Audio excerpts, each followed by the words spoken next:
महात्मा गांधी ने जिस भारत का सपना देखा था उसमें से राजनैतिक आजादी ही नहीं थी बल्कि एक स्वच्छ एवं विकसित देश की कल्पना भी थी। अब महात्मा गांधी जी के बारे में हम बहुत कुछ जानते हैं। सबसे पहले वो कौन थे, उनको क्या उपाधि दी गई थी? बापूजी कहते हैं ना। तो बापूजी उन्हें उपाधि देने जाने के बाद में क्यों कहा जाता है? क्योंकि वो फादर ऑफ द नेशन है, राइट? महात्मा गांधी जी ने क्या कहा था? गुलामी की जंजीरों को तोड़कर माँ भारती को आजाद कराऊंगा।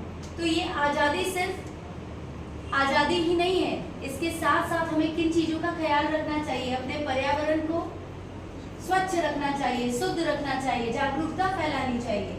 तो आज हम किस चीज के लिए इकट्ठा हुए हैं कि एक प्रण, एक प्लेज हम करेंगे जिससे कि हम अपने पर्यावरण को शुद्ध और स्वच्छ रख पाए।